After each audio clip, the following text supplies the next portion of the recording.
Welcome to my YouTube channel and to my new workshop in Tennessee. Today I'm about to embark on a new railroad build for a customer in California. I spent the last couple of days getting the workshop usable and most of this morning buying lumber.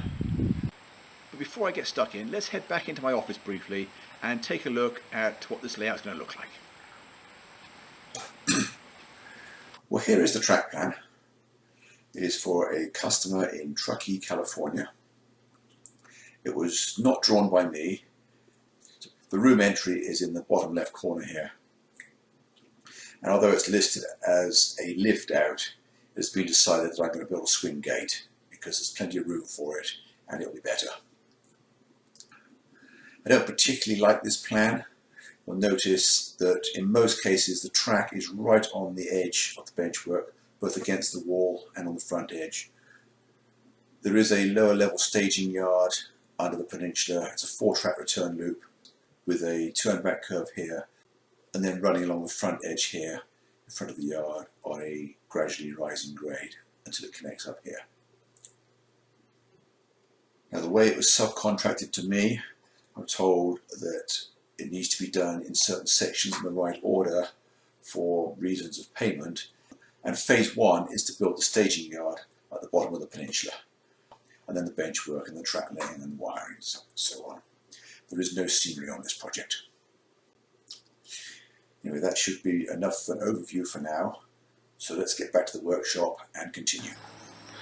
Well, the first thing I'm going to do before I unload all this lumber is to assemble this large shop fan, because my thermometer tells me that today is about 98 degrees, and although that is still a little cooler than the core temperature of a blast furnace, it still feels pretty hot for someone like me who spent the last 14 years in Upper Michigan on the coast of Lake Superior.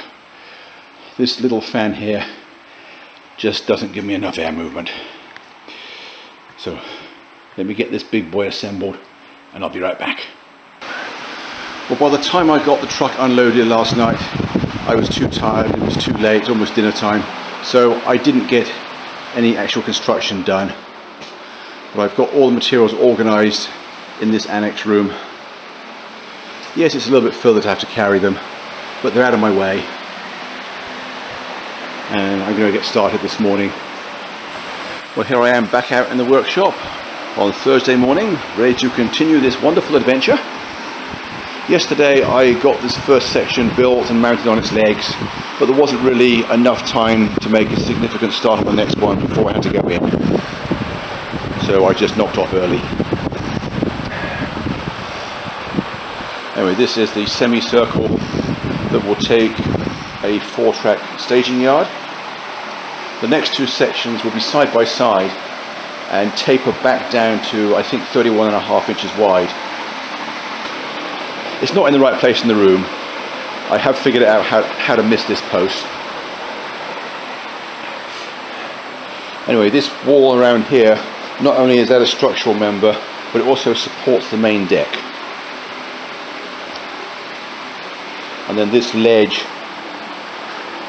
that runs across there, that does double duty. The main purpose of it is to hold the pair of legs in alignment for transportation while they're not attached to the benchwork, but also it gives the next section a ledge to rest on while I'm attaching the bolts. And then the section that goes over here where the fan is now will also have a similar arrangement. So this 8-foot piece in the middle that basically forms a bridge between them. Well, I've been out here for a few hours today and I have the next 2 sections mostly done.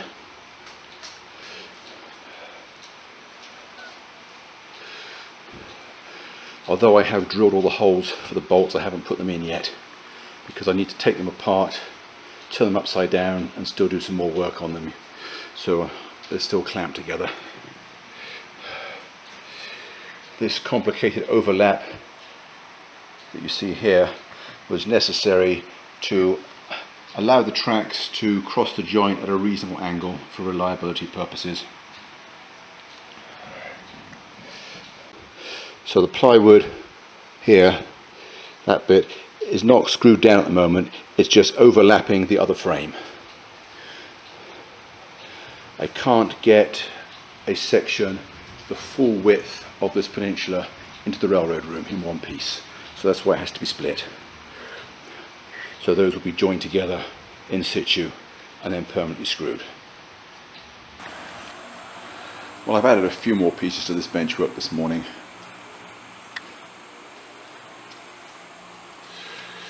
I have the vertical pieces that are going to help support the upper deck or the main level on that semicircle.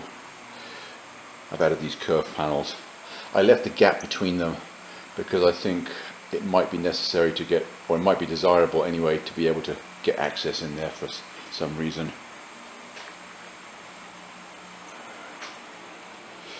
I've also put the start of the grade in, a very gradual vertical curve. According to the original plan, there was no room for the vertical curves, so I've brought it back just a little bit further, and I'm going to have to steepen the grade very, very slightly. My employer wants me to paint the benchwork. I did negotiate that down to painting all the visible benchwork. So the frames are not going to be painted, which would be a real pain if I had to. So just the top surface of the staging yard, that backboard, all the legs. It's still a lot of messing around, which I would rather not have to do. But that's the problem with a commercial project. I have to do what the customer wants. While the paint's drying outside on the benchwork, I've been working on the turnouts for the staging yard.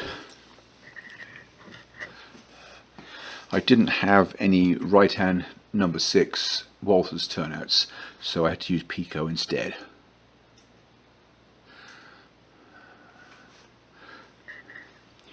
I have a number 8 at the start of the throat, which is what was specified.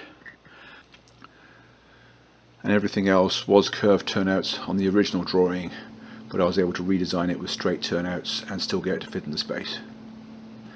And James is much happier using straight turnouts than curves because they seem to be a lot more reliable for some reason. Anyway, I've got all the joints soldered together, except here, of course, this is the two ends of the reversing section. So all 4 tracks over their entire length will be the reversing section, and then this turnout here will be straight polarity joined to the rest of the layout. Anyway, I think the paint should be just about dried by now, so let's take these outside and get to work. Well, just in case I need a slightly larger angle of divergence, I have brought an extra number 6 turnout out with me, although it does look as though the initial number 8 is going to work. So before I attach that, I need to position the curved tracks around the end, and to help me do that I've made myself a template. It's a piece of plywood with a guide to run against this inside wall, and then notches where I need to draw lines. The 4 track center lines are not what I need to draw right now. It's the inside and outside of the roadbed, which is 2 inches wide. So I need 4 pairs of lines. I'm just going to mark those and then see where I end up. Well, originally I thought that a Sharpie would be the best tool, but now I decided that a pencil worked better. And although you probably can't see the lines on the camera, it really is easy to get these perfect curves.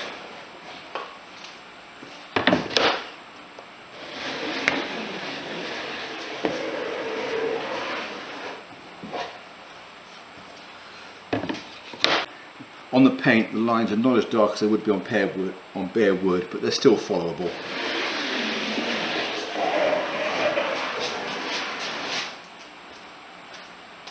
And it really is as quick as that.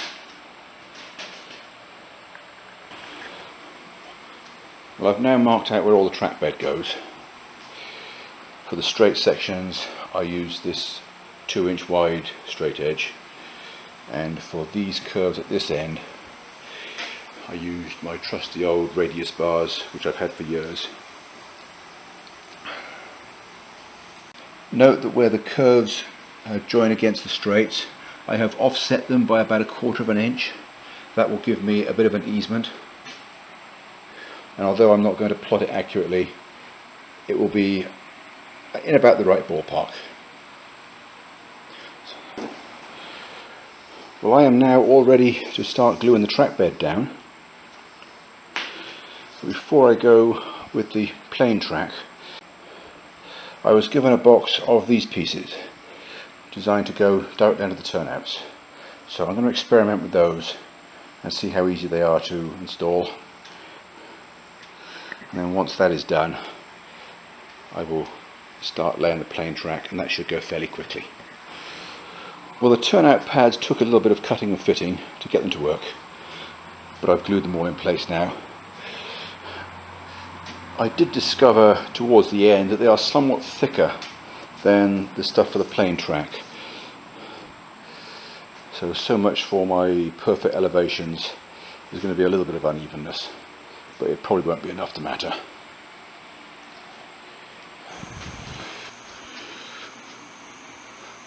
Well, I didn't quite get all the track bed down yesterday before I left. I went in early because it was date night. I've probably got at least 2/3, maybe even 3/4 of the roadbed in.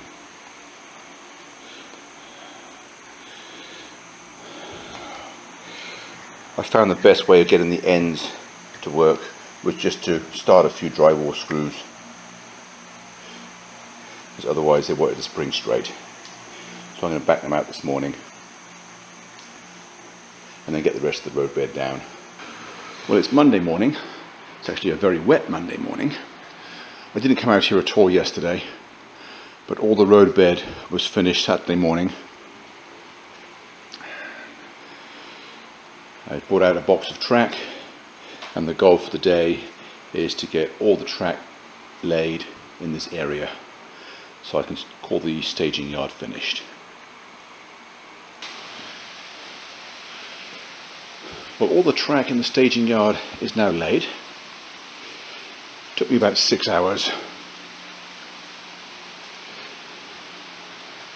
It was one entire box of flex track, so 25 yards and 7 turnouts.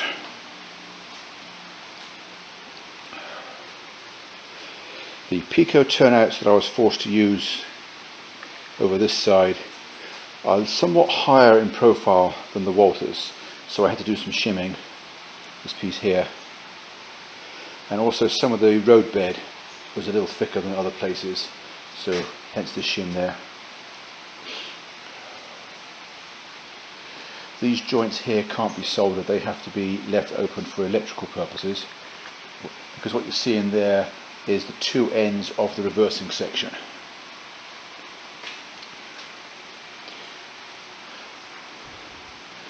Then I have left expansion gaps on the straights on either side.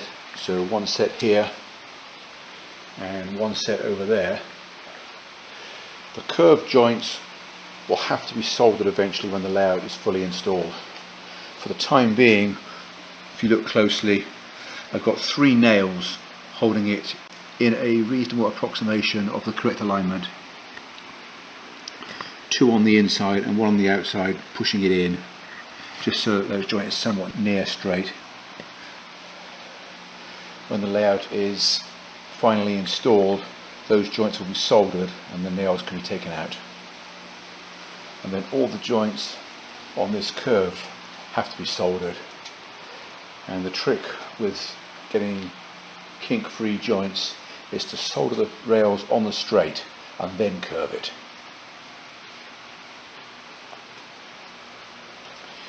Anyway, that is a wrap for today. I'm going to have to come back out and electrify it because I still haven't got any bus wires or feeders in. I ordered a creeper which is going to make that job a lot easier, but that won't be here for another couple of days.